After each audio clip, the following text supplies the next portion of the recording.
నమస్తే. కేంద్ర మంత్రి బండి సంజయ్ కొడుకు బండి భగీరథ్పై నమోదైనటువంటి ఫోక్సో కేసుకు సంబంధించి చాలా ప్రశ్నలు సమాజంపై విసరబడుతున్నాయి. సోషల్ మీడియాలో కొన్ని అంశాలు ట్రెండ్ అవుతున్నాయి. బండి సంజయ్ కొడుకైనటువంటి బండి భగీరథ్ ప్లేస్లో ఒక సామాన్య వ్యక్తి, ఒక పిల్లగాడు, అదే ఏజ్కి సంబంధించిన వ్యక్తి ఉంటే ఈరోజు ఎలా ఉంటుండే ఆ కేసుకు సంబంధించి అని చాలా ప్రశ్నలు లేవనెత్తుతున్నాయి. అందుకే సామాన్యులు వర్సెస్ సంపన్నులు అనేది కూడా ఒక ట్రెండ్ అవుతుంది. నిజమే, కేంద్ర మంత్రి అయినంత మాత్రాన మరి చట్టం ఏమైనా చుట్టం కావాలన్నా అంటే ఏం అవసరం లేదు. 100% చట్టం తన పని తను చేసుకుపోవాలి. ఎవరికి చుట్టం కావాల్సిన అవసరం లేదు. కేంద్ర మంత్రి కొడుకుకైనా చుట్టం కావద్దు, కార్మికుడి కొడుకుకైనా చుట్టం కావద్దు. చట్టం తన పని చేసుకుంటూ పోవాలి అంతే. కానీ అన్ని సందర్భాల్లో నడుస్తలేదు అది. మన దేశంలో ఉన్న దరిద్రం ఏంటంటే ఇదే పంచాయతీ. కేంద్ర మంత్రి కొడుకుకు ఒక న్యాయం ఉంటుంది చట్టాల్లో, ఈ పోలీస్ వ్యవస్థ. కార్మికుడి కొడుకుకు ఒక న్యాయం ఉంటుంది. ఇవాళ 8 తారీఖు ఫిర్యాదు చేసింది ఆ మైనర్ బాలిక తల్లితో కలిసి పేట్ బషీరాబాద్ పోలీస్ స్టేషన్లో. ఇప్పటికీ 4-5 రోజులే అంతే కదా, ఇప్పటి వరకు కూడా అరెస్ట్ కాలేదు. సరే, బండి భగీరథ్ 100% మైనర్ బాలికపై ఏమైనా చేసిండా అంటే అది మనమేం చెప్తలేము. అది ఆరోపణలు ఎదుర్కొంటున్నాడు, నిందితుడు ఏం కాదు ఆయన, ఆరోపణలు మాత్రమే ఎదుర్కొంటున్నాడు. ఫోక్సో కేసు నమోదైన వెంబడే పోలీసులు ఏం చేయాలి? అరెస్టు చేయాలి 24 గంటల లోపు, తిరగక ముందుకే. ఎందుకు చేయాలి? చేయకపోతే బాధితులను బెదిరించే అవకాశం ఉంటుంది, సాక్షులను బెదిరించే అవకాశం ఉంటుంది, లేదా చట్టానికి దొరకకుండా పారిపోయే అవకాశం ఉంటుంది. కానీ పోలీసులు నిమ్మకు నీరెత్తినట్లు పోలీసు వ్యవస్థ, అదేవిధంగా కాంగ్రెస్ ప్రభుత్వం నిమ్మకు నీరెత్తినట్లు ఉండడంతో బండి భగీరథ్ ఇప్పుడు దేశంలోనే లేడు అనే చర్చ నడుస్తుంది. ఇక లండన్ పోయిండు, అక్కడ పోయిండు, పంపించిండ్రు, ఇదంతా కలిసే కుట్ర చేసిండ్రు అనేది ఒక వినిపిస్తూ ఉంది. అంటే చట్టానికి దొరకకుండా పోయిండు ఇప్పుడు, ఓకేనా? చట్టానికి దొరకకుండా పోయిండు.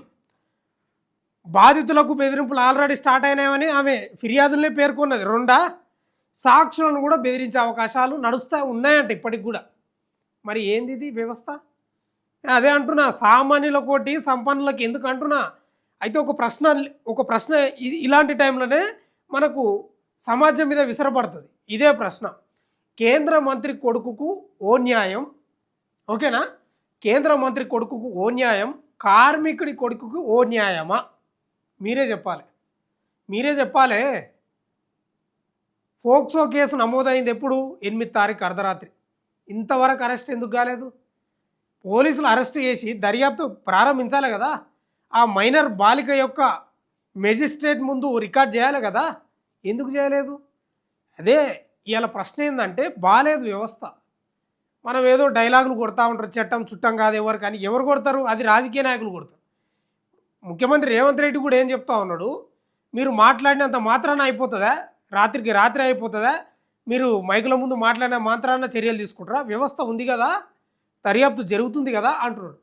మరి ఊకమటసంగా అందరికీ మీ పోలీస్ వ్యవస్థనే ఒకటి రిలీజ్ చేయండి, లేకపోతే ప్రభుత్వమే అందరికీ ప్రూఫ్ అయిన తర్వాతనే అరెస్ట్ చేస్తామని చెప్పండి. మరి ఎందుకు సామాన్యులనేమో ఫోక్సో కేసు నమోదు అయినప్పుడే మనం పట్టుకొచ్చి లోపలేస్తారు, విచారణ ప్రారంభిస్తారు. మరి ఎందుకు ఈయనకు దర్యాప్తు చేయాలి? ఎందుకు దర్యాప్తు చేయడానికి అధికారిని నియమించాలి? ఇప్పుడు అధికారి కూడా ఏమంటుంది, ప్రూఫ్ అయిన తర్వాత అరెస్ట్ చేస్తారంట. మరి ఎందుకు సామాన్యులకు లేదా కార్మికుని కొడుకుకు అదే న్యాయం వర్తిస్తలేదు? ఎందుకు పోలీసులు అదే దర్యాప్తు చేస్తలేరు? ప్రూఫ్ అయినాకనే ఎందుకు అరెస్ట్ చేస్తలేరు? ఇవన్నీ ప్రశ్నలు నేను చెప్పేటివి ఒక 4-5 ఉండొచ్చు, కానీ వందల ప్రశ్నలు సమాజంపై, వ్యవస్థపై విసరబడుతున్నాయి. ఎంత అన్యాయం అండి, నాకు అర్థం కాదు. నేను బోర్డు మీద రాసింది అందుకే రాసిన, కేంద్ర మంత్రి కొడుకుకు ఓ న్యాయము, కార్మికుడి కొడుకుకు ఓ న్యాయమా? ఇంత భావదరిద్రం అంటే దేశంలో మామూలుగా లేదు. దేశం దాటిచ్చిన అందరు కలిసి. బండి సంజయ్ ఏమో ఎమోషనల్గా ఫీల్ అవుతాడు. ఇప్పుడు నిందితుడు ఏం కాదు కదా, అరే కేసు అయింది, దర్యాప్తులో తేలుతుందని బాజాబ్తో చెప్పాలి కదా. ఆయన ఎమోషనల్గా ఫీల్ అవుతున్నాడు. ఉండొచ్చు, కొడుకు కాబట్టి కావచ్చు, కానీ దాన్ని డిఫెన్స్ చేసుకునే క్రమంలో బొక్క బోర్ల పడుతున్నాడు. ఇది రాజకీయ కుట్ర అని చెప్తా ఉన్నాడు. ఏమన్నా సంబంధం ఉందా? సరే మీ కొడుకు మీద ఇది ఇది కొత్తగా వచ్చింది ఆరోపణ, నిజంగా నీతిమంతుడే, ఎలాంటి ఇట్లాంటి పనులు గతంలో ఎప్పుడు చేయలేదు, అగ్రెసివ్గా లేడు అంటే అది కూడా లేదు కదా. గతంలో ఒక యూనివర్సిటీలో కొట్టినవి ఉన్నాయి, ఆ మందు తాగే ఫోటోలు వచ్చినాయి, సిగరెట్ తాగే ఫోటోలు వచ్చినాయి, ఇంకో వీడియో కొట్టేది వచ్చింది. ఇవన్నీ వీడియోలు చూసిన తర్వాత, ఫోటోలు చూసిన తర్వాత అనుమానం ఉండదా ఎవరికైనా? నీ కొడుకు అగ్రెసివ్గా ఉన్నాడు, కొట్టిండు, ఇక తిరిగితే తిరగవచ్చు కూడా, అట్లా చేస్తే చేయొచ్చు కూడా మైనర్ బాలికనని అనుమానాలు రావా? ఎందుకంటే బండి సంజయ్ గారు అనవసరంగా డిఫెన్స్లో పడతారు మీరు ఎందుకు? ఈరోజు ప్రత్యేక అధికారిని నియమించారు. ఈమె ఏమంటుందో ఒకసారి వినండి, విన్నాక నేను మాట్లాడతాం. మీకు 3 వీడియోలు చూపిస్తా. ఈ వీడియో గతంలో బండి సంజయ్, గతంలో రేవంత్ రెడ్డి మాట్లాడిన 3 వీడియోలు చూపిస్తా. ఫస్ట్ అయితే ఇది వినండి. మన పేట్ బషీరాబాద్ పోలీస్ స్టేషన్లో ఒక ఎఫ్ఐఆర్ రిజిస్టర్ అయింది 684/2026. ఈ రోజే నాకు ఆర్డర్స్ వచ్చింది ఈ కేసుకి రిజిస్ట్రేషన్కి సూపర్విజన్ చేయడానికి. అందుకే నేను ఈరోజు పేట్ బషీరాబాద్ పోలీస్ స్టేషన్ వచ్చాను. ఇప్పుడు మన ఏసీపీ గారుతోటి అండ్ ఎస్హెచ్ఓ గారుతోటి ఇప్పటివరకు కేసులో ఏమేమి ఇన్వెస్టిగేషన్ జరిగింది, ఇది 8th మన దగ్గర రిజిస్టర్ అయింది. ఇప్పుడు ఇప్పటివరకు ఏమేమి జరిగింది, ఇంకా ఏం చేయాలి ప్రాపర్గా ఇన్వెస్టిగేషన్ చేయడానికి అన్ని మేము డిస్కస్ చేశాము. ఒక ప్లాన్ ఆఫ్ యాక్షన్ డ్రాఫ్ట్ చేశాము. అదే ప్రకారంగా రేపు కూడా ఇది కంటిన్యూ అవుతుంది. విక్టిమ్ స్టేట్మెంట్ ఆల్రెడీ ఒకసారి రికార్డ్ అయింది, అది కూడా నేను చదివాను. ఇంకా ఫర్దర్గా మేము ఇంకా దీనిలో కొన్ని ఇన్ఫర్మేషన్ ఇంకా మనకు కావాలి. అందుకే మేము మళ్ళీ ఒకసారి ఆమెతోటి మాట్లాడతాం. ఇది మనకు అతను దొరికితే, అతనికి ఆఫెన్స్ ప్రూవ్ అయితే మేము ఖచ్చితంగా అరెస్ట్ చేస్తాం. ఒక పాక్సో ఆయనపై ఇప్పుడు ప్రూఫ్ అయిందంటే అరెస్ట్ చేస్తారంట. ప్రూఫ్ కావాలంట, అంటే చేసిండు అనేది ప్రూఫ్ అయితే అరెస్ట్ చేస్తారంట. మీరే చెప్పాలి. ఇక సామాన్యులకు ఇట్లా దర్యాప్తు చేస్తారా అధికారిని? ప్రూఫ్ అయినాకనే అరెస్ట్ చేస్తారా? ఎక్కడ ఉన్నాయి చట్టాలు? ఎవనుకున్నాయి అంటున్నా, చుట్టాలు అయ్యేది గిదే అంటున్నా నేను. చట్టాలు ఎవరి పక్షాన్ని నిలబడ్డాయి? ఇవాళ డబ్బు ఉన్నోని పక్షాన, రాజకీయ పలుకుబడి ఉన్నోని పక్షాన, సంపన్నుల పక్షాన లేవా? ఈరోజు ఈ యొక్క వార్త చూస్తుంటే, ప్రభుత్వం యొక్క తమాషా చూస్తుంటే లేవా? కేంద్ర మంత్రి కొడుకు ఓ న్యాయం, కార్మికుడి కొడుకు ఓ న్యాయమా? కార్మికుడి కొడుకుకు ఇదే కేసులో ఇరుకుతే ఇట్లా దర్యాప్తు చేస్తారా? ప్రూఫ్ అయిన తర్వాత అరెస్ట్ చేస్తామని చెప్తారా? దమ్ముందా పోలీస్ అధికారులకు? ఎందుకు ఈ తమాషాలు అంటున్నా, ఎందుకు? ఇప్పుడు ఇది చూశారు కదా, ఇక అదే మాట్లాడింది. ప్రూఫ్ అయిన తర్వాత దర్యాప్తు ప్రారంభించిన, ప్రూఫ్ అయిన తర్వాత అరెస్ట్ చేస్తామని. ఇది ఓకే. తర్వాత ఇది చూడండి, ఇది ఎప్పుడు? ఇది రేవంత్ రెడ్డి ప్రతిపక్షంలో ఉన్నప్పుడు. ఇది కూడా వినండి. దుర్ఘటన జరిగిన 10 రోజులైతున్నా, ఎందుకు ఇంత దుర్ఘటన జరిగిన 10 రోజులైతున్నా రాష్ట్ర ముఖ్యమంత్రి గారికి బాధ్యత లేదా? స్పందించాల్సిన అవసరం లేదా? రాష్ట్రంలో శాంతి భద్రతలు ముఖ్యమంత్రి గారి పరిధిలో అంశం. ఇన్ని వరుసన సంఘటనలు, మైనర్ బాలికల మీద రేపులు జరుగుతుంటే ముఖ్యమంత్రి గారు అధికారులను పిలిచి సమీక్ష ఎందుకు చేయలేదు? సంబంధిత హోంశాఖ మంత్రిని పిలిచి ఎందుకు సమీక్ష చేయలేదు? అంటే రేపులు జరిగిన మైనర్ల మీద ఇట్లాంటి పాశవికమైన దాడులు జరిగిన ముఖ్యమంత్రి గారికి పట్టదా? ఈ రేపులను మీరు సమర్థిస్తుండ్రా? మీకు సంబంధించిన వాళ్ళు రేపులు చేసిండ్రు కాబట్టి మీరు ఇప్పుడు రేవంత్ రెడ్డి సమర్థించినట్లు కాదా? రేవంత్ రెడ్డి సమర్థించినట్లు కాదా? 8 తారీఖు కేసు పెడితే అరెస్ట్ చేయాలి కదా, దర్యాప్తు ప్రారంభించాలి కదా.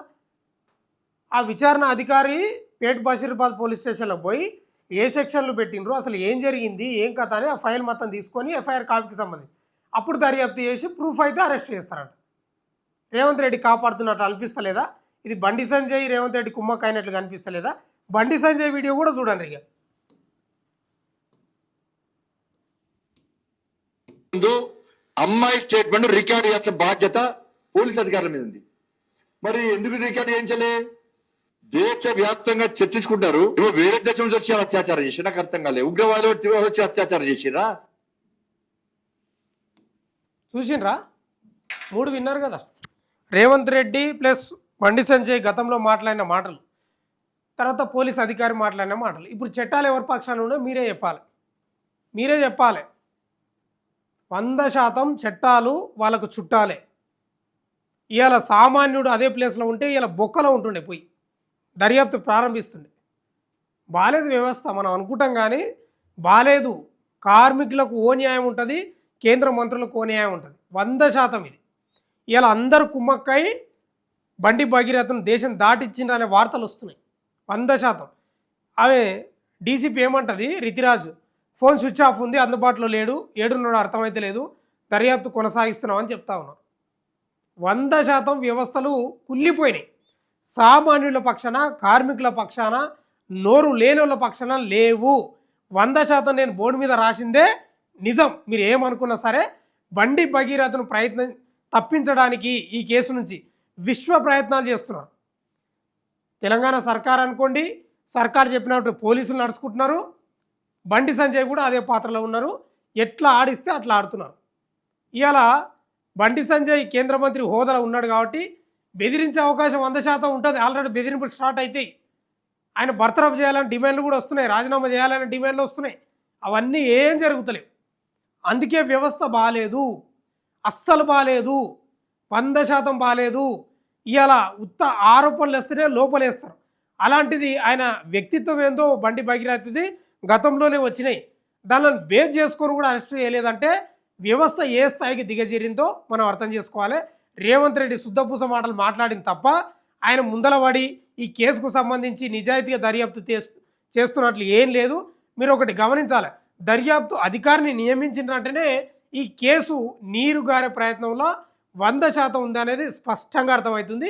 మళ్ళొక పారు చెప్తున్నా, కేంద్ర మంత్రి కొడుకుకు ఓ న్యాయం జరుగుతుంది, కార్మికుడి కొడుకుకు ఓ న్యాయం జరుగుతుంది ఈ వ్యవస్థలో.